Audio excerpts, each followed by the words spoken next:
டெல்லி ஜந்தர் மந்தரில் 20ஆம் தேதி அமைதி பேரணிக்கு அழைப்பு விடுக்கப்பட்டிருந்தது. அதன்படி இன்னைக்கு திரளான பேர் கூடினார்கள். டெல்லி எங்கும் 144 தடை உத்தரவு போடப்பட்டிருந்தது. பார்லிமெண்ட் அருகே இருக்கிற 4 மெட்ரோ ரயில்வே நிலையங்களும் மூடப்பட்டது.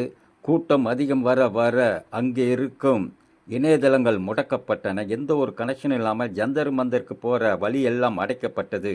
அதையும் மீறி பொது ஜனங்களும் சரி, இளைஞர்களும் சரி, இளம் பெண்களும் சரி திரளாக கூடி வந்ததனால் ஜந்தர் மந்தர் களை கட்டியது.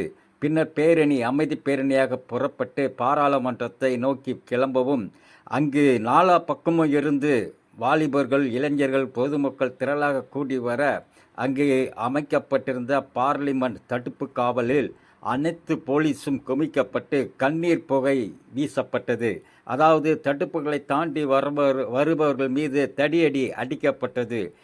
இதுவரைக்கும் இந்த பிஜேபி ஆட்சியில் இல்லாத அளவுக்கு இந்த போராட்டம் பயங்கர வெற்றி பெற்றுள்ளதால் அங்குள்ள பொதுமக்களும் சரி, மக்களும் சரி பார்லிமெண்டில் நுழைவதற்கு முயற்சி செய்த பொழுது பார்லிமெண்டினுடைய நுழைவாயில்கள் முதல் முறையாக அடைக்கப்பட்டது.